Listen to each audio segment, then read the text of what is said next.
ఐఫోన్లో వచ్చిన అలర్ట్ క్షమించండి. చిన్న ప్రార్థన చేసుకుందాం. పరిశుద్ధ ప్రేమ కలిగిన తండ్రి, సర్వశక్తిమంతుడా, నీకు స్తోత్రాలు. ప్రార్థన ఆలకించువాడా, సర్వ శరీరులు నీ ఎద్దకు వచ్చేదరని నీ వాక్యంలో వ్రాయబడినట్లుగా ప్రభువా, నీ సృష్టిగా నాయన నీ చేత రక్షింపబడిన నీ ప్రియ జనాంగంగా నీ పాదాల వద్దకు మేము వచ్చాము. నీ లేఖనములు మేము ధ్యానించబోతుండగా నీ గ్రంథమందు ఆశ్చర్యమైన సంగతులను చూచినట్లు మా కళ్ళను తెరవండి. నన్ను మీ సిలువ చాటును మరుగుపరిచి మీ నోటి పొరుగా వాడుకొనుమని యేసు నామములో ప్రార్థిస్తున్నాము తండ్రి, ఆమెన్. పుట్టిన తర్వాత బిడ్డకు ఊపిరి తీసుకోవడము, గుండె కొట్టుకోవడము ఎంత ప్రాముఖ్యమో, ఏడవడం కూడా అదొక చాలా ఇంపార్టెంట్ థింగ్గా కన్సిడర్ చేస్తారు కదండి. పుట్టిన తర్వాత బిడ్డలు ఏడవకపోతే డాక్టర్ కొట్టి మరీ ఏడిపిస్తారు, ఏదో ఒకటి చేసి వారిని ఏడ్చేలాగా చూస్తారు. ఎందుకంటే that is a good sign that the baby is healthy. బిడ్డ ఆరోగ్యంగా ఉంది అనడానికి అది ఒక సూచనగా డాక్టర్స్ కన్సిడర్ చేస్తూ ఉంటారు. అయితే విశ్వాస జీవితంలో రక్షణ పొందిన తర్వాత, క్రీస్తులో నూతన సృష్టిగా మార్చబడిన తరువాత, క్రొత్త జన్మ అనుభవాన్ని పొందుకున్న తర్వాత, what is a sign that we are growing, that we are living, that we are surviving? ఏ విధంగా అయితే మనిషి ఎదుగుతూ ఉన్నప్పుడు, పెరుగుతూ ఉన్నప్పుడు బిడ్డ ఊపిరి తీసుకోవడము, ఆ తర్వాత గుండె కొట్టుకోవడము, ఇవి చాలా ప్రాముఖ్యమైన ఇండికేషన్స్గా, ఓకే ప్రాణంతో ఉన్నాడు అనడానికి ఎలా ఇండికేషన్స్గా తీసుకుంటామో, విశ్వాస జీవితంలో కూడా మనం దేవునిలో ఎదుగుతున్నాము అనడానికి సూచన. దేవునిలో ఎదగడానికి చాలా ప్రాముఖ్యంగా దోహదపడే ఒక అనుభవం ఏంటంటే ప్రార్థన అనుభవము. అందుకే యేసుక్రీస్తు ప్రభువారు ఈ లోకంలో జీవించిన కాలంలో ఆయన ప్రార్థనను గురించి, ప్రార్థన యొక్క ప్రాముఖ్యతను గురించి చాలాసార్లు ఆయన మాట్లాడినట్లుగా చూస్తాము. He not just taught about prayer and the effectiveness of prayer, but he also showed what a praying man looks like. ప్రార్థించే వ్యక్తి ఎలా ఉంటారు, ప్రార్థనా పరులుగా ఎలా బ్రతకాలి అనేది బోధల ద్వారానే కాదు కానీ యేసయ్య మరి జీవితంలో కూడా ఆయన ప్రార్థనకి ఇచ్చిన ప్రాముఖ్యత ద్వారా కనుపరిచారు. ఈరోజు లూకా సువార్త 18వ అధ్యాయంలో నుండి ప్రార్థనను గూర్చిన ఒక ప్రాముఖ్యమైన ఉపమానం, యేసుక్రీస్తు ప్రభువారు చెప్పిన ఉపమానాన్ని మనం ధ్యానం చేసుకుందాం. లూకా సువార్త 18వ అధ్యాయము 1 నుండి 8 వచనాల వరకు మార్చి చదువుకుందాం. Gospel of Luke chapter 18 from versus 1 to 8. వారు విసుగక నిత్యము ప్రార్థన చేయుచుండవలెననుటకు ఆయన వారితో ఈ ఉపమానము చెప్పెను.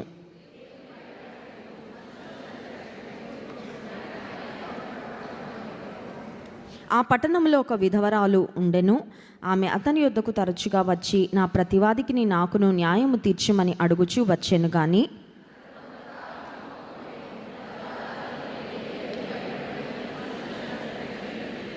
ఈ విధవరాలు నన్ను తొందర పెట్టుచున్నది కనుక ఆమె మాటికి వచ్చి గోజాడకుండునట్లు ఆమెకు న్యాయము తీర్తునని తనలో తాను అనుకొనెను.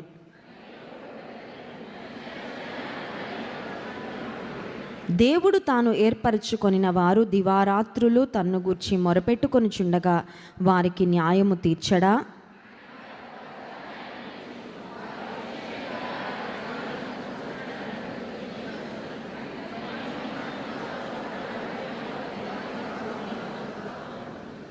పద్దెనిమిదవ అధ్యాయము 1వ వచనంలో 3 మాటలు కనబడుతూ ఉన్నాయండి. 3 కీవర్డ్స్. మొట్టమొదటి మాట విసుగక, రెండవ మాట నిత్యము, మూడవ మాట ప్రార్థన.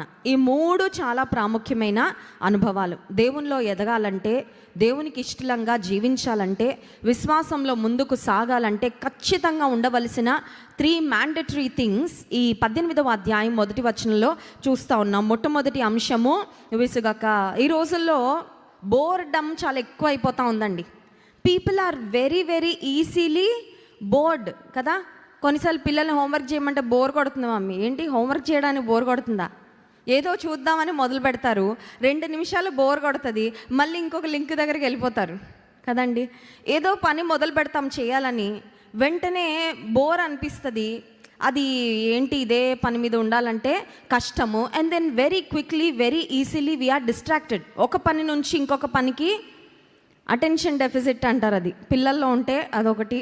కానీ పెద్దల్లో మనలో కూడా ఉంటుంది అది ఏంటంటే, ఒక పని మీద మనం ఫోకస్ చేయలేని పరిస్థితి, త్వరగా విసుగుదల వచ్చేస్తూ ఉంటుంది, త్వరగా we want give up very quickly, very easily. కానీ యేసుక్రీస్తు ప్రభువారు చెప్పిన 3 ప్రాముఖ్యమైన మాటలలో ప్రార్థన విషయంలో మాత్రము విశ్వాసులము విసుకకూడదు. అమ్మో నాకు ఇంకా విసుగొచ్చేసింది, ప్రార్థనలో కూర్చోడానికి విసుగగా ఉంది, ప్రార్థించడానికి విసుగగా ఉంది అని మనం ఎప్పుడు కూడా చెప్పడానికి వీల్లేదు. సో ఫస్ట్ థింగ్ విసుగకుండా. రెండవ అంశం ఏంటంటే నిత్యము. Prayer should be a continuous act. మన జీవితంలో నిత్యము చేయవలసినది ఎప్పటి వరకు? చనిపోయే వరకు. This is a continuous thing. ఉద్యోగం నుంచి మనము ఒక 60 సంవత్సరాలు వచ్చిన తర్వాత, లేకపోతే గవర్నమెంట్ వారు ఆయా డిపార్ట్మెంట్స్కు పెట్టిన ఏజ్ లిమిట్ని బట్టి వాళ్ళు రిటైర్ అయిపోతూ ఉంటారు. రిటైర్ అయిపోయిన తర్వాత దే ఫీల్ గ్రేట్ రిలీఫ్ కదా, ఇంకా నేను ఆ పని చేయక్కర్లేదు, కంప్యూటర్ దగ్గరికి వెళ్ళక్కర్లేదు, రోజు వెళ్ళి అక్కడ సంతకం చేయాల్సిన అవసరము లేదు. కానీ ప్రార్థన విషయంలో ఒక విశ్వాసిగా నీవు దేవునిలో ఎదగాలంటే ఈ లోకంలో జీవించినంత కాలము నిత్యము అనుభవాన్ని కలిగి ఉండాలి. మూడవదిగా ప్రార్థన the most important thing, as important as breathing is to the human body.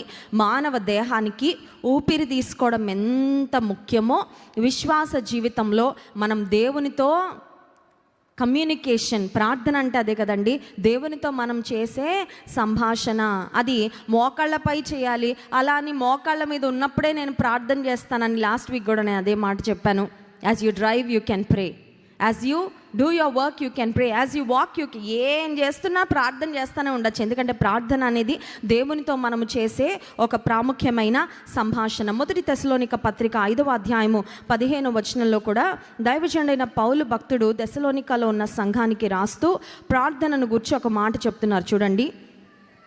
ఎవడును కీడునకు ప్రతి కీడు ఎవనికైనాను చేయకుండా చూచుకొనుడి. మీరు ఒకని ఎడల ఒకడు మనుషులందరి ఎడల ఎల్లప్పుడూ మేలైన దాని అనుసరించి నడుచుకొనుడి. ఎల్లప్పుడూ సంతోషముగా ఉండుడి. ఎడతెగక ప్రార్థన చేయుడి. ఎల్లప్పుడూ ఎల్లప్పుడూ ఎల్లప్పుడూ అనే ఒక 3 థింగ్స్ ఇక్కడ ఉన్నాయి కదండి. మొట్టమొదటి విషయమేమో ఎల్లప్పుడూ మేలైన దానిని అనుసరించి. Even if you have wrong examples, bad examples, నీ ఎదుట చెడ్డ మాదిరి ఉన్నా వాళ్ళని ఇమిటేట్ చేయొద్దు, వాళ్ళని ఫాలో అవ్వద్దు. దుష్టులు, దుర్మార్గులు వారి మార్గాలలో వారు వర్ధిల్లుతున్నట్లు కనిపించిన do not be tempted to do what is bad. ఎల్లప్పుడూ మేలైన దానినే అనుసరించాలి. రెండవదిగా చూసినట్లయితే ఎల్లప్పుడూ సంతోషంగా. ఇది చాలా చాలా కష్టం అండి. We all want to be happy at all times. అన్ని సమయాలలో సంతోషంగా ఉండడం మనకి ఇష్టమే. కానీ మన లైఫ్లో, మన క్యాలెండర్లో ఒక్కసారి సంవత్సరము లేదంటే గడిచిన నెల వెళ్ళి చూసుకుంటే మనం సంతోషంగా ఉన్న రోజులు ఒక 3-4 ఉంటాయేమో మహా అయితే. మిగతా రోజులన్నీ చింతతో, బాధతో, దిగులుతో, కృంగుదలతో, ఆ తర్వాత వేదనలతో, ఏడుపుతో గడిపే రోజులు ఉంటాయి. బట్ దేవుని చిత్తం ఏంటంటే ఎల్లప్పుడూ సంతోషంగా ఉండండి. ఎల్లప్పుడూ సంతోషంగా ఉండడం ఎలా పాసిబుల్ ఒక విశ్వాసి కంటే, when your Joy does not depend on your circumstances but on Jesus. నీ సంతోషము నీ పరిస్థితుల మీద కాకుండా, నీకు జరిగే వాటి మీద కాకుండా, నీవు కలిగిన ప్రభు మీద ఆధారపడి ఉంటే ఎల్లప్పుడూ సంతోషంగా ఉండడము సాధ్యము. When your source of joy is not the external things or the people. ఒకవేళ నీ సంతోషం నాకు పలానాది వచ్చినప్పుడు నేను సంతోషంగా ఉంటాను అని పెట్టుకుంటే, అది రాకపోతే నువ్వు బాధలోనే ఉంటావు. వచ్చాక సంతోషం ఉంటుంది. ఎన్ని రోజులు ఉంటుంది? 1 రోజు, 2 రోజులు, 1 వారము, and then you have another goal కదా. ఒక ఉద్యోగం వచ్చిన తర్వాత ఉద్యోగం వచ్చేసిందిలే సంతోషంగా ఉందామని అది కంటిన్యూ అవ్వదు. ఒక 2 రోజులు, 4 రోజులు, వారం రోజులు, అండ్ దెన్ ఈ ఉద్యోగంలో ప్రమోషన్ రావాలి, అది వచ్చే వరకు నేను ఇలా ఏడుపు మొహం పెట్టుకొని ఉంటాను. అంటే నీ సంతోషము, నీ ఆనందము ఎప్పుడైతే పరిస్థితుల మీద ఆధారపడి ఉంటుందో ఎల్లప్పుడూ సంతోషించడం సాధ్యము కాదు. కానీ దేవుడు ఎల్లప్పుడూ సంతోషంగా ఉండుడి అని ఎందుకు చెప్పారంటే, ఆయన మీద మన సంతోషం ఆధారపడి ఉంటే, నా పరిస్థితులను బట్టి కాదు నేను ఆనందించేది, ప్రభు నాతో ఉన్నారు, ప్రభు నాలో ఉన్నారు, he is my Joy, he is the source of Joy, నాకు ఆనందం వచ్చేది ప్రభు నుండి అని ప్రభు మీద ఆధారపడగలిగినప్పుడు ఎల్లప్పుడూ సంతోషంగా ఉండగలం. అంత మాత్రమే కాదు, ఎల్లప్పుడూ చేయవలసినది కంటిన్యూస్ యాక్షన్ ఒకటి అక్కడ వ్రాయబడింది. ఎడతెగక ప్రార్థన చేయుడి, ప్రే వితౌట్ సీజింగ్. చాలాసార్లు మనం రోజులో మన పనుల కొరకు మనము కొన్నిసార్లు ప్లాన్ చేసుకుంటాం. ముందు రోజు రాత్రి టు డూ లిస్ట్ చేసుకొని కొంతమంది పడుకునే అలవాటు ఉంటుంది, చాలా మంచి అలవాటు అది. రేపు పొద్దున్న లేచిన తర్వాత నేను ఏమేం పనులు చేయాలి, నేను చేయాల్సిన ఫోన్ కాల్స్ ఏంటి, నేను వెళ్ళవలసిన స్థలాలు ఏంటి, ఏ పనులు పెండింగ్ ఉన్నాయి, ఏవి చేసుకోవాలి, అవన్నీ ఒక లిస్ట్ అవుట్ చేసుకోవడం. అయితే చాలాసార్లు మనం చేయవలసిన కాల్స్ గురించి రాసుకుంటాం, మనం బయటకు వెళ్ళి షాపింగ్ చేయవలసినవి రాసుకుంటాం, ఇంట్లో సర్దుకోవలసినవి అమర్చాల్సినవి రాసుకుంటాం. కానీ ప్రార్థన అనేది మాత్రం somehow we do not consider it as a work. అది ఒక ఇంపార్టెంట్ వర్క్ అని మనం కన్సిడర్ చేయము. Most of the times we try to go with the flow. అంటే కొంచెం ఎక్కడన్నా అవకాశం సమయం దొరికితే అప్పుడు వెళ్దాంలే మోకాళ్ళ మీదకి, అప్పుడు ప్రార్థనకి సమయం వెచ్చిద్దాంలే అన్నట్లుగా దినంలో ఒక ప్రత్యేకమైన సమయాన్ని ప్రార్థన కొరకు కేటాయించాలని చాలాసార్లు మనము అనుకోము. కానీ దైవజనుడైన పౌలు భక్తుడు కొలస్సీ పత్రిక 4వ అధ్యాయము 12వ వచనంలో ఆ కొలస్సీ సంఘంలో ఉన్న దైవజనుడైన ఎపఫ్రాను గురించి ఒక మాట రాస్తున్నారు. చూడండి, కొలోషియన్స్ చాప్టర్ 4:12. మీలో ఒకడును క్రీస్తు యేసు దాసుడునైన ఎపఫ్రా మీకు వందనములు చెప్పుచున్నాడు.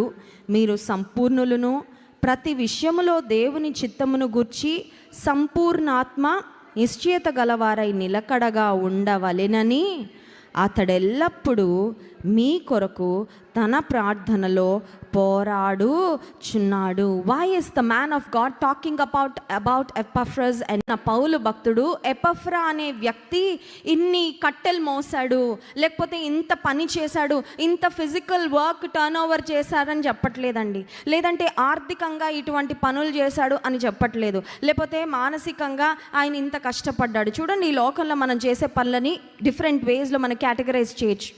పాయింట్ నెంబర్ 1, ఫిజికల్ వర్క్, భౌతికంగా శరీరంతో శ్రమపడి మనం చేసే పని. ఈ రోజుల్లో చాలా వరకు మనకి మెషిన్స్ వచ్చేసి మన పని చాలా వరకు ఈజీ అయిపోయింది. కానీ అట్లనే అన్నీ మనం మెషిన్స్తో, ఇంకా రోబోస్ రాలేదు కాబట్టి కొంతవరకు పనులు మనమే చేసుకుంటా ఉన్నాం. అట్లీస్ట్ దానివల్ల కొద్దిగా ఆరోగ్యంగా ఉన్నాం. ఇంకా అవి కూడా వచ్చేసిన తర్వాత రోగాలు కూడా ఇంకా చాలా ఎక్కువ అయిపోతాయి. Point number 1 is physical work, భౌతికంగా మనం చేసే శరీరంతో శ్రమపడి కొన్నిసార్లు చెమట కూడా కార్చి చేసే పని. రెండవ వర్క్ ఏంటంటే it's mental work.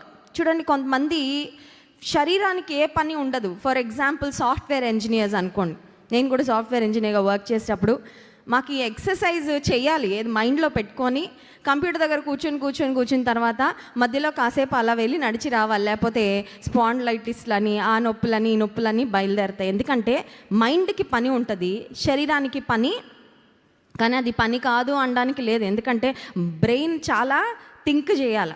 So physical work, భౌతికంగా శరీరంతో చేసే పని మొదటి పని అయితే, రెండవ పని ఏంటంటే మానసికంగా మనసు ఉపయోగించి మనము బుర్ర ఉపయోగించడం అంటారు కదా, దాంతో చేసే పని మెంటల్ వర్క్. మూడవదిగా మనం ఆలోచన చేసినట్లయితే ఇట్ ఈస్ స్పిరిచువల్ వర్క్. ఇది చాలాసార్లు మనం లిస్టులో ఆఖరికి వెళ్ళిపోతూ ఉంటుంది. ఫిజికల్ వర్క్, మెంటల్ వర్క్, మైండ్తో మనం చేయాల్సిన ఆలోచనలని జాగ్రత్తగా ఆలోచిస్తాము, టైం తీసుకుంటాము, స్ట్రెస్ పడుతూ ఉంటాం, అమ్మో నేను ఏదైనా తప్పు క్యాలిక్యులేట్ చేస్తానేమో అని మైండ్ని చాలా జాగ్రత్తగా ఫోకస్డ్గా పెట్టుకొని చేస్తూ ఉంటాం. కానీ ఆత్మ సంబంధమైన పని దగ్గరకు వచ్చేసరికి చాలాసార్లు అది పని అనే అనుకోము, దాని ప్రాముఖ్యతను కూడా మనము అర్థం చేసుకోకపోవడం వలన దాని కొరకైన సమయాన్ని వెచ్చించము, దాని మీద ఎంత విలువ ఇచ్చి ఎంత స్ట్రెస్ చేయాలో అంత చెయ్యం. కానీ దైవజనుడైన పౌలు భక్తుడు ఎపఫ్రా అని కొలసీ సంఘంలో ఉన్న దైవ సేవకుని గూర్చి మీ నిమిత్తము ఆయన ప్రయాసపడ్డారు అని రాస్తున్నారు. He toiled, he laboured for you. ఎలా కష్టపడ్డారయ్యా? వాళ్ళ సామాన్లు ఏమన్నా మోసారా? లేకపోతే వారికి ఎలా సహకరించారంటే ఆయన ప్రార్థనలో, చూడండి ఆ మాట, ఆయన ప్రార్థనలో మీ కొరకు 12వ వచనం ఆఖరు భాగం, కొలసీ పత్రిక 4వ అధ్యాయము, మీ కొరకు తన ప్రార్థనలలో పోరాడుచున్నాడు. దీన్ని నేను ఏమంటానంటే it is godly work, it is spiritual work. ఇది చాలా ఇంపార్టెంట్ వర్క్. ఫిజికల్ వర్క్ కన్నా, మెంటల్ వర్క్ కన్నా చాలా ఇంపార్టెంట్ వర్క్ ఏంటంటే గాడ్లీ వర్క్, స్పిరిచువల్ వర్క్, అదే ప్రార్థన. This is not casual prayer. ప్రార్థనలో పోరాడడం అంటే క్యాజువల్గా తన నోటికి కంఠస్థం వచ్చిన మాటలు ప్రార్థన చేయడం కాదండి. శిష్యులు యేసయ్య దగ్గరకు వచ్చి మాకు ప్రార్థన చేయడం నేర్పించయ్యా అని అడిగారు. ఎందుకు అడిగారు? ఎందుకంటే మాకు తెలిసింది చాలా తక్కువ, ప్రార్థనను గురించి మాకు అర్థమైంది చాలా తక్కువ. But we know prayer is so powerful. Prayer is a great tool that God has given to his people. దేవుడు తన ప్రజలకు ఇచ్చిన అతి శ్రేష్టమైన అత్యంత విలువైన ఆయుధము ప్రార్థన. ఆ ఆయుధం నా దగ్గర ఉన్న దాన్ని వాడడం చేత కాకపోతే నాకు రిజల్ట్స్ రావు. అంతే కదండి. మన ఇంట్లో ఒక మంచి ఎక్విప్మెంట్ ఉంది, ఒక మంచి వస్తువు ఉంది, కానీ దాన్ని బాక్స్లోనే పెట్టి దాన్ని వాడడం చేత కాకపోతే అది ఉన్నా లేనట్లే. ప్రార్థన చాలా శక్తివంతమైన ఆయుధము దేవుడు ప్రతి విశ్వాసికి ఇచ్చాడు. కానీ ఆ ప్రార్థనని ఎలా చేయాలో చేత కాకపోతే you will never get the result. నువ్వు ప్రార్థన యొక్క ఫలితాన్ని చూడలేవు. అందుకే కదా శిష్యులు వచ్చి అడిగారు యేసయ్యను, అయ్యా మాకు ప్రార్థన చేయడము నేర్పించు. And Jesus gave a model prayer. యేసయ్య ఒక మాదిరికరమైన ప్రార్థన తన శిష్యులకు నేర్పించినట్లుగా చూస్తున్నాం. ఇప్పుడు ఎపఫ్రా అనే దైవజనుని గూర్చి పౌలు దైవజనుడు మీ కొరకు, మీ క్షేమము కొరకు ఈయన ప్రార్థనలో పోరాడుతున్నారు అంటే అర్థం ఏంటంటే this is not casual prayer. నోటికొచ్చిన మాటలు ఏదో చేసేయడమో కాదు, చెయ్యాలి కాబట్టి ప్రార్థన చేయడం అని కాదు, కానీ this is deep, heart felt, fervent and spirit led prayer. దైవజనుడైన ఎపఫ్రా ఆ కొలసిలో ఉన్న సంఘం కొరకు చేసిన ప్రార్థన చాలా లోతైన, హృదయపూర్వకమైన, భారంతో కూడిన, దేవుని యొక్క ఆత్మ నడిపింపుతో సహాయంతో చేసిన ప్రార్థన. మన ప్రార్థనలు కూడా ఆ స్థాయికి వెళ్ళాలని దేవుడు కోరుతున్నాడంటే. అంటే ప్రార్థనలో అది ఎలా ఉండాలంటే పక్కన నుంచి ఎవరైనా వింటే వీళ్ళు ఎందుకు అంత మూలుగుతున్నారో అనిపించాలి. అంత డీప్గా, only when you feel burden to pray, అంత భారంతో నువ్వు ప్రార్థన చేస్తే ఆ ప్రార్థన ఖచ్చితంగా దేవుని సింహాసనాన్ని, ఆయన కృపాసనాన్ని కదిలిస్తుంది. స్తోత్రం చెప్దాం, హల్లెలూయా. సో దైవజనుడు ఎపఫ్రా అనే మరి వ్యక్తిని ఆయనను మెచ్చుకుంటా ఉన్నాడు. అది చాలా ఇంపార్టెంట్ పని అని కూడా చెప్తా ఉన్నారండి సంఘానికి చెప్తున్న మాట ఏంటంటే know that you are covered with prayer. Insurance coverage అంటారు చూసారండి. ఇన్సూరెన్స్ కంపెనీస్ ఒక గొడుగు పెడతారు, ఆ గొడుగు కింద చూపిస్తారనమాట. ఆ కవరేజ్ గొడుగులు పైన ఇన్ని ల్యాక్స్ కవరేజ్, అన్ని ల్యాక్స్ కవరేజ్, ఆ కవరేజ్, ఈ కవరేజ్ అని వాళ్ళు ఒక గొడుగు కింద చూపిస్తారు. అంటే అర్థం ఏంటంటే నీకేదైనా కష్టం వస్తే, నీకేదైనా ఇబ్బంది వస్తే నీ కింద ఉన్న వాళ్ళందరూ కవర్ అయిపోతారు.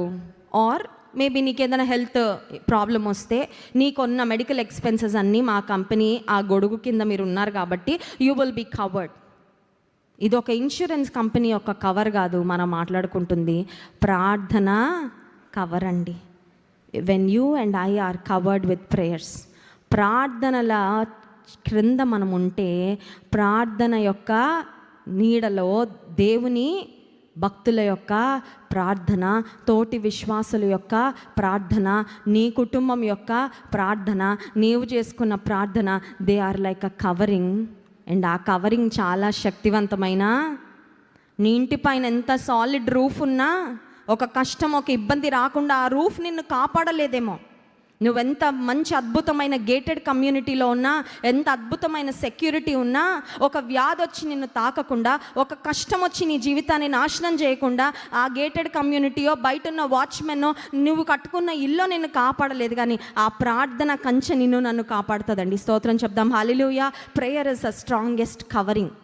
అందుకే దైవజనుడైన పౌలు భక్తుడు ఎపఫ్రా అనే దైవజన్ని గురించి చెప్తా ఉన్నారు. ఏమనంటే, ఇంకొకసారి చదువుదాం ఆ మాట.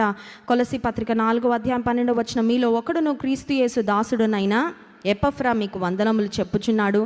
మీరు సంపూర్ణులను, ప్రతి విషయములో దేవుని చిత్తమును గూర్చి సంపూర్ణ ఆత్మ నిశ్చయత గలవారునై నిలకడగా ఉండవలెనని ఎల్లప్పుడూ మీ కొరకు తన ప్రార్థనలో. What a blessing it is for the church at Colossae. కొలసీలో ఉన్న దేవుని సంఘానికి ఎంత దీవెనో, ఎందుకంటే వారి కొరకు ప్రార్థన చేసే దైవజనుడు వారికి ఉన్నారు. మనం కూడా బ్లెస్డే అండి. క్రైస్ట్ వర్షిప్ సెంటర్లో ఉన్న మనం కూడా బ్లెస్డే, because we are covered with prayers. ఆత్మీయ తల్లిదండ్రులు ప్రతి తెల్లవారుజామున లేచి సంఘం అంతటి కొరకు ప్రార్థన చేస్తారండి. వారికి గుర్తొచ్చిన పేర్లన్నీ ఎత్తి ప్రార్థన చేస్తారు. జాన్ వెస్లీ గారు, నేను, ఆ తర్వాత మన ప్రార్థన యోధులు. We are praying, you are praying for us, we are prayers. ఆత్మీయ తల్లిదండ్రులు ప్రతి తెల్లవారుజామున లేచి సంఘం అంతటి కొరకు ప్రార్థన చేస్తారండి. వారికి గుర్తొచ్చిన పేర్లన్నీ ఎత్తి ప్రార్థన చేస్తారు. జాన్ వెస్లీ గారు, నేను, ఆ తర్వాత మన ప్రార్థన యోధులు. We are praying, you are praying for us, we are praying for you. ప్రార్థనలనే కంచె మన చుట్టూ ఉంది. దేవుని సన్నిధిలో మనం చేసిన ప్రార్థనలన్నీ ఆయన సన్నిధానానికి చేరుతూ ఉన్నాయి. ఆయన ప్రతి ప్రార్థనను వింటూ ఉన్నారు. ప్రార్థనలో పోరాడుట, ఉపవాస ప్రార్థనలకు చాలా సంవత్సరాల నుండి మనం వస్తూ ఉండొచ్చు. కానీ I want to encourage each and every one of us here. ఇక్కడ ప్రతి ఒక్కరిని ప్రోత్సహించాలని ఆశిస్తున్నాను. అది ఏంటంటే, ప్రార్థనలో ఇప్పటి వరకు మామూలుగా ప్రార్థన చేసిన అనుభవం ఉండుండొచ్చు. కొద్దిగా దీర్ఘకాలం ఎక్కువసేపు, 1 గంట సేపో 2 గంటల సేపో మోకాళ్ళ మీద ఉండి ప్రార్థన చేసిన అనుభవం ఉండుండొచ్చు. కానీ ప్రార్థనలో పోరాడే అనుభవాన్ని పొందుకోవడానికి ప్రయాసపడదామండి ఈ సంవత్సరంలో. ప్రభువా, నేను ప్రార్థనలో పోరాడే స్థాయికి నేను వెళ్ళాలనుకుంటున్నానయ్యా. ఎందుకంటే those prayers are very powerful prayers. ప్రార్థనలో పోరాడే అనుభవము. కానీ అపవాది ఏమంటాడో తెలుసా? నీ ప్రార్థన అంతా పనిచేయదు, వేస్ట్, నీ ప్రార్థనకి శక్తి లేదు. అపవాది మనల్ని ప్రార్థన చెయ్యనివ్వకుండా ఎన్నన్నా చేస్తాడండి. మీరు మోకాలు వేసి చూడండి, ఎప్పుడు గుర్తురాని మనుషులు, ఎప్పుడు గుర్తురాని పనులన్నీ అప్పుడే గుర్తొస్తూ ఉంటాయి. మీరు ఈరోజు కొద్దిసేపు 1 గంట సేపు నేను ప్రార్థన చేయాలని ఒక తీర్మానం తీసుకోండి. తీర్మానం తీసుకున్న తర్వాత ఎవరో వచ్చి తలుపు కొడుతూ ఉంటారు. ఎవరో ముక్కుమోహం తెలియని వాళ్ళందరూ మీ ఫోన్కి calls. Only when you dedicate your self for prayer, the devil will try to distract. ఎందుకంటే అపవాదికి నువ్వు ప్రార్థన చేయడం ఇష్టము. నువ్వు ప్రార్థన చేస్తే నీ కుటుంబం బాగుపడిపోద్ది, నీ జీవితం ఆశీర్వాద మార్గంలోకి వెళ్ళిపోద్ది. అందుకని the devil will try his level best to stop. ఆపడానికి ఎన్ని ప్రయత్నాలైనా చేస్తాడు. ఒకవేళ నువ్వు ఆగకుండా అప్పటికే మోకాళ్ళ మీదకి వెళ్తే నీ చెవిలో వచ్చి ఏమంటాడు తెలుసా? నువ్వు చేస్తుందంతా వేస్టే, నువ్వు చేస్తుంది దేవుని సన్నిధికి వెళ్ళట్లేదు. God is not hearing, God doesn't care. దేవుడు వినట్లేదు, దేవుడు పట్టించుకోవట్లేదు. నీ ప్రార్థనలు ఒకవేళ వినుంటే ఇప్పుడు ఇలా ఎందుకుంటావు అని నిన్ను అలా కూడా ఇన్ఫ్లుయెన్స్ చేసి డిమోటివేట్ చేయడానికి అపవాది చాలా ప్రయత్నాలు చేస్తాడు. బట్ స్టిల్ ప్రార్థన అనేది ప్రయాస. ఎందుకో తెలుసా? Even for praying sometimes you have to resist the devil. అర్థమవుతుందండి? నీ చెవులోకి వచ్చి మాట్లాడుతున్న అపవాదిని నువ్వు తోసేసి వాడిని లెక్క చేయకుండా నువ్వు ప్రార్థన చేస్తావంటే అది నిజంగా ఒక రకంగా చెప్పాలంటే ఒక పోరాడే. It's not going to be easy, but it will be worth it. నువ్వు అంత ప్రయాసపడి భారంతో ప్రార్థనలో పోరాడితే కష్టం నువ్వు పడతావేమో దేవుని సన్నిధిలో ప్రార్థన చేసినప్పుడు, కానీ దానికి గొప్ప ఫలితాలు నిశ్చయంగా నువ్వు చూస్తావు. నమ్మిన వారి స్తోత్రం చెప్దాం. హల్లెలూయా. ప్రార్థనలో 3 విషయాలు ఉంటాయండి. ఒకటి, యు ప్రే విత్ అండర్స్టాండింగ్. ఒక అవగాహన కలిగి ప్రార్థన. It's not like praying some random foolish prayers. తెలివి తక్కువ ప్రార్థనలు చేయడం కొంతమంది చేస్తారండి. ప్రార్థన తెలివి తక్కువ ప్రార్థనలు ఎలా ఉంటాయి తెలుసా? ఆ ప్రార్థనలు, నన్ను తీసేసుకోను, ఆయనకు తెలీదా నేను ఎప్పుడు తీసుకోవాలో, ఎలా తీసుకోవాలో, ఏ స్థితిలో తీసుకోవాలో ఆయనకు తెలుసు. అలాంటి ప్రార్థనలు కొంతమంది ప్రార్థన చేస్తారు. వాళ్ళకన్నా ఎక్కువ పక్కన వాళ్ళ గురించి కంప్లైంట్లు ఉంటాయి. వాడు అలాంటి దొంగ దేవా, వాడు అలాంటి వాడు దేవా, వాడిని దీవించేసావు. అవన్నీ నీకెందుకమ్మా? నీకేం కావాలో నువ్వు ప్రార్థన. సమ్టైమ్స్ ఆ prayers are filled with foolish words, తెలివి తక్కువ మాటలతో. కానీ శక్తి కలిగిన ప్రార్థన, it is prayer with understanding. ఒక అవగాహనతో, సరైన అవగాహనతో చేసే ప్రార్థన. రెండవది, ఇట్స్ ఆల్సో ప్రేయింగ్ ఇంటెలిజెంట్లీ. దేవుని జ్ఞానంతో, దైవిక జ్ఞానంతో నింపబడి చేసే ప్రార్థన, దైవ చిత్తానుసారమైన ప్రార్థన. మూడవది, it also involves the heart. ప్రార్థనలో నీ మైండే కాదు ఇన్వాల్వ్ అవ్వాల్సింది. మైండ్ ఒక్కటి ఇన్వాల్వ్ అయితే కంఠస్థం చేసిన మాటలన్నీ వచ్చేస్తాయి బయటికి. అది కాదండి. Prayer should involve your spirit, your mind and your heart. దేవుని ఆత్మ నడిపింపుతో ఆలోచన చేస్తూ, దేవుడు నీకు ఇచ్చిన జ్ఞానంతో. మూడవదిగా, హృదయపూర్వకంగా చేసే నీతిమంతుని ప్రార్థన మనఃపూర్వకమైనదై బహుబలము గలదై ఉండును. చూడండి, యాకోబు పత్రిక 5వ అధ్యాయము 16వ వచనం. James chapter 5 verse 16. మీ పాపములు ఒకనితో ఒకడు ఒప్పుకొనుడి, మీరు స్వస్థత పొందినట్లు ఒకని కొరకు ఒకడు ప్రార్థన చేయుడి. నీతిమంతుని విజ్ఞాపన మనఃపూర్వకమైనదై బహుబలము గలదై యుండును. స్తోత్రం చెప్దాం. హల్లెలూయా. If you are bought with the blood of Jesus, if you are cleansed by the blood of Jesus, దేవుని యేసుక్రీస్తు ప్రభువారి యొక్క రక్తం చేత కడుగబడిన మనము, నీతిమంతులుగా తీర్చబడిన మన ప్రార్థన చాలా బలమైనదని లేదండి, కానీ అది మనఃపూర్వకమైనది, బహుబలము గలది. Never ever under estimate the power of prayer. ప్రార్థన యొక్క శక్తిని ఎప్పుడు కూడా తక్కువ అంచనా. Very very powerful weapon. నీకు వాడడం తెలిస్తే ప్రతిదినము నువ్వు ప్రార్థన చేయడము నేర్చుకుంటే దేవుని సన్నిధిలో you will be amazed at the results. ఆ ప్రార్థనల యొక్క ఫలితాలు చూస్తూ ఉంటే నీకే ఆశ్చర్యం అనిపిస్తుంది. అమ్మో, ఇంత శక్తివంతమైనదా ప్రార్థన, ఇంతగా దేవుడు. Does God count each and every one of my prayer? Yes. ప్రతి మొర వింటాడండి. చిన్న చిన్న మొరలు వింటాడు, పెద్ద పెద్ద మొరలు. Nothing is too big to pray. ఏది ఇంత చిన్నది కూడా ప్రార్థన చేయాలని అనుకోక్కర్లేదు, ఇంత పెద్దది అడిగితే ఇస్తాడా అని కూడా అనుకోక్కర్లేదు. మైక్రో మ్యాక్రో 2 పదాలు ఉంటాయి కదా మనం చదువుకునేటప్పుడు. మైక్రో చిన్నది, అంత చిన్నది కూడా చూస్తాడు దేవుడు, అంత చిన్నది కూడా వింటాడు. ఎంత పెద్దదైనా దాని గురించి కూడా టేక్ కేర్. నేను పెద్ద దేవుడిని కాబట్టి పెద్ద పెద్ద ప్రాబ్లమ్స్ నా దగ్గరికి తేండి, చిన్న చిన్న ప్రాబ్లమ్స్ అన్నీ మికాయేలు రఫాయేలు దేవదూతల దగ్గర తీసుకువెళ్ళండి అని దేవుడు అనడండి. No matter what your request is, నీ సమస్య ఏదైనా, నీ అవసరత ఎంత చిన్నదైనా పర్ల పట్టుకురా. కొన్నిసార్లు డాక్టర్ దగ్గరికి చిన్న చిన్న సమస్య, ఇది ఏముందమ్మా, ఏముండదు. దేవుని దగ్గర కూడా you can go to God just like that. చిన్న సమస్య చిటికలో తీసేస్తా, తెచ్చావు కదా నా దగ్గరికి, చాలు, ఇట్స్ టేకెన్ కేర్ ఆఫ్, నేను అది చూసుకుంటా. నేను ఎన్నో చూశానండి నా జీవితంలో. చిన్న చిన్న విషయాలు కూడా ప్రభు దగ్గర తీసుకువెళ్ళగానే సులువుగా అలా పక్కన పడేసేవాడు దేవుడు. అంత క్లియర్. స్తోత్రం చెప్దాం. హల్లెలూయా. ఎందుకంటే చిన్న చిన్నవే మనసుని చాలా కలవరపెట్టేస్తాయి. కొన్నిసార్లు ఎదుటి వాళ్ళకు కూడా అర్థం కాదు, ఇంత చిన్నది కూడా అంతలా తొలిచేస్తుంది అని తెలుస్తుంది కొన్నిసార్లు. The smallest thought can trouble you a lot. కొన్నిసార్లు చిన్న ఆలోచన నేను చాలా కలవరపెడుతుంది. ఆ చిన్నది కూడా ప్రభుకి చెప్పేసుకో, ప్రభువా ఎందుకోనయ్యా నా మైండ్ ఇలాగా. ఆ చిన్నది కూడా తీసేస్తాడు ప్రభు, because he hears heart felt prayers. నీతిమంతుని విజ్ఞాపన మనఃపూర్వకమైనదై బహుబలము గలదై. యేసయ్య ఈ లోకంలో జీవించినప్పుడు ఎటువంటి జీవితాన్ని జీవించాడండి?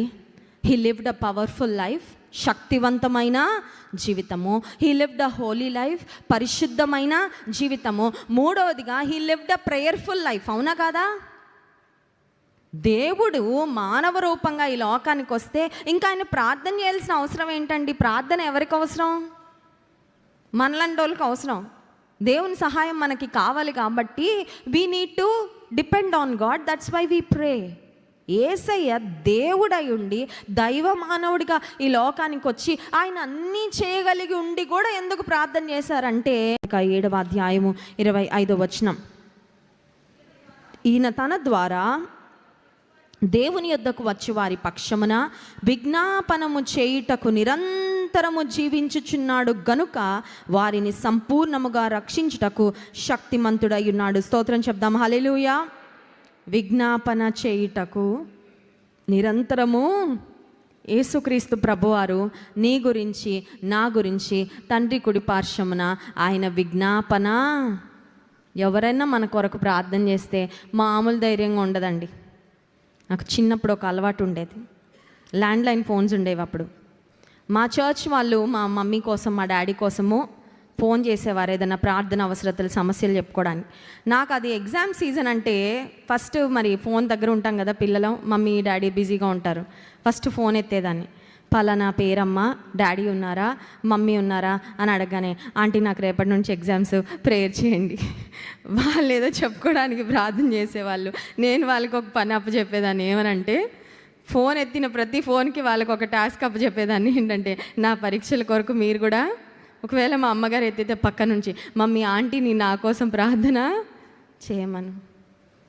ఎందుకు ఈ మాట చెప్తున్నానంటే, మన కొరకు ఎవరైనా ప్రార్థన చేస్తున్నారు అంటే మనకు వచ్చే ధైర్యము నీ తల్లిదండ్రుల ప్రార్థన, నీ తోబుట్టువుల ప్రార్థన, భార్య ప్రార్థన, భర్త ప్రార్థన, బిడ్డల ప్రార్థన, పితరుల ప్రార్థన, గ్రాండ్ పేరెంట్స్ ప్రార్థన, దైవజనుల ప్రార్థన, తోటి విశ్వాసుల ప్రార్థన.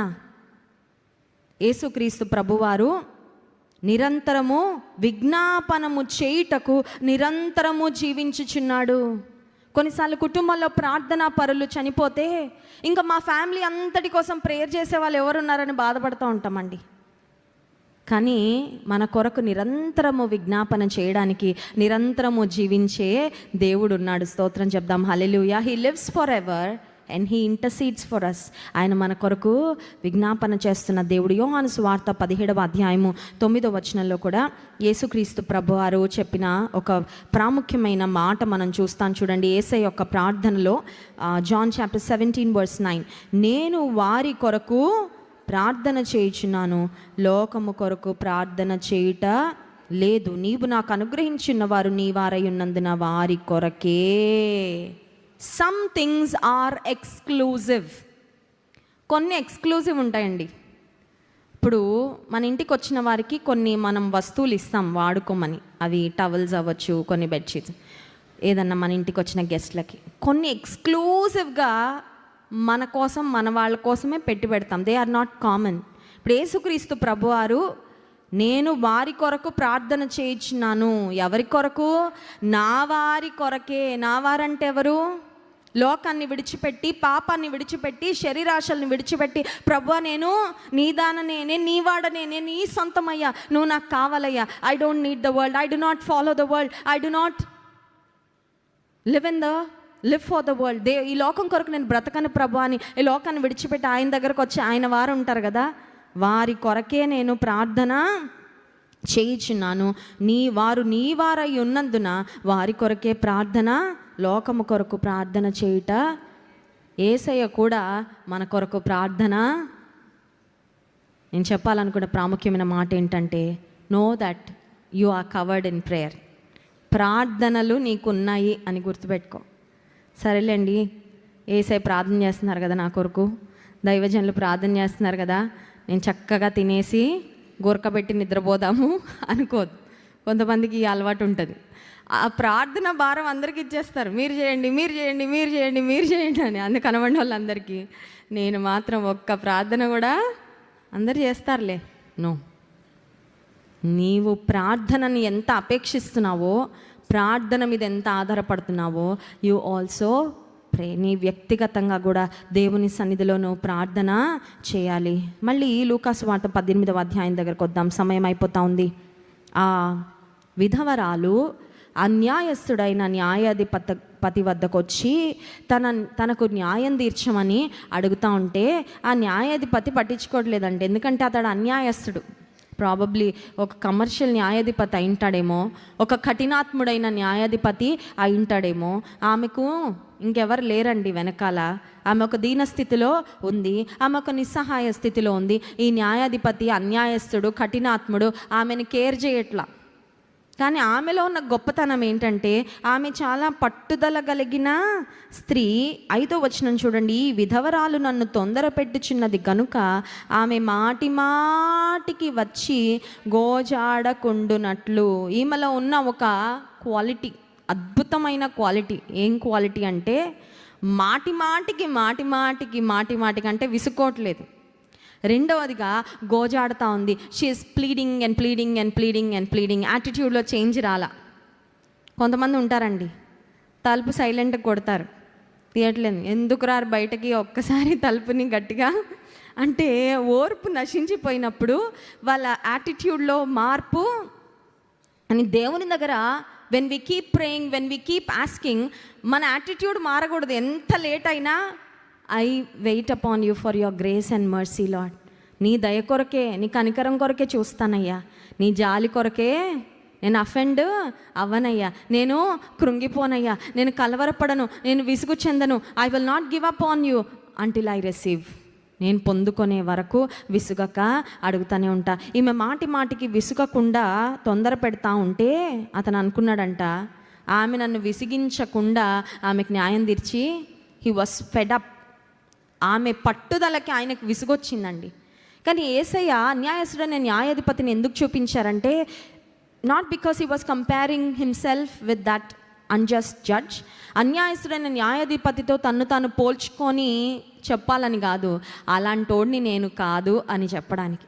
అన్యాయస్తుడైన న్యాయాధిపతే మాటి మాటికి తొందర పెట్టి గోజాడిన ఆమెకి న్యాయం తీర్చి పంపిస్తే, మీరు మాటి మాటికి నన్ను అడిగితే నేను న్యాయము తీర్చనా? తన గురించి దివారాత్రములు మొరపెట్టే వారికి దేవుడు న్యాయము తీర్చడా అంటూ 8వ వచనంలో ఆయన వారికి త్వరగా న్యాయము తీర్చును. స్తోత్రం చెప్దాం, హల్లెలూయా.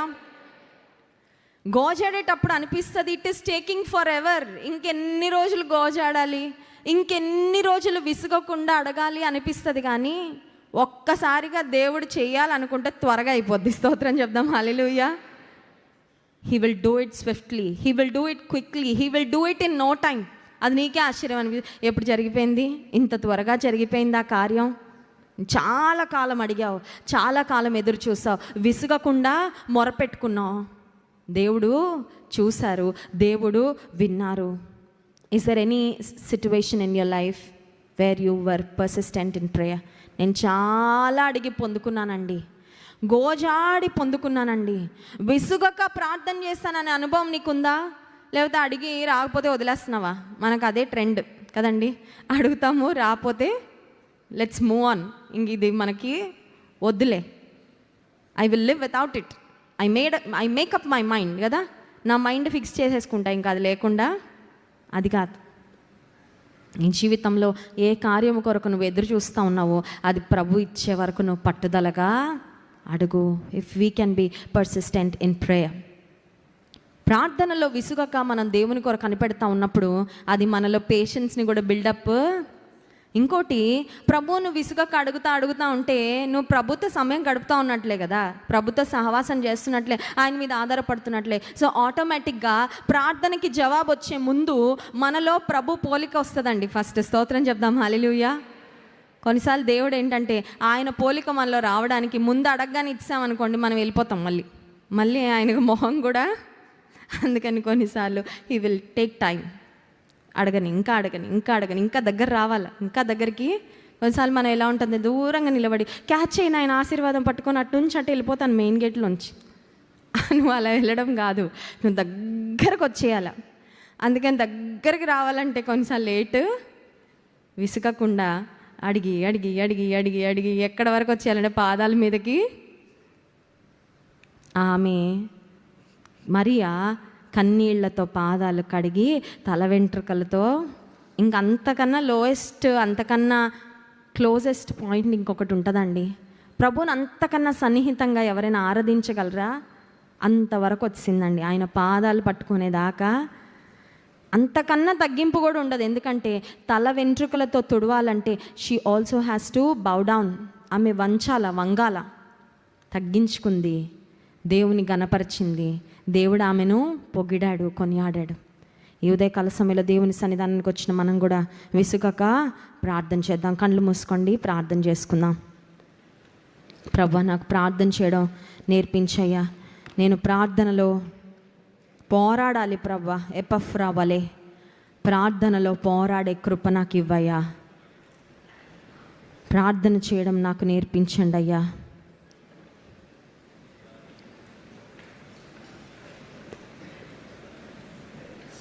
ప్రార్థన మన జీవితానికి ఊపిరి ప్రార్థనే. మన జీవితానికి దిశానిర్దేశం చేసేది నీవు దేవుని సన్నిధిలో చేసే ప్రార్థనలే. You know how powerful prayer is. Never give up praying, never stop praying. అయ్యా, ప్రార్థనలో నేను అలసిపోక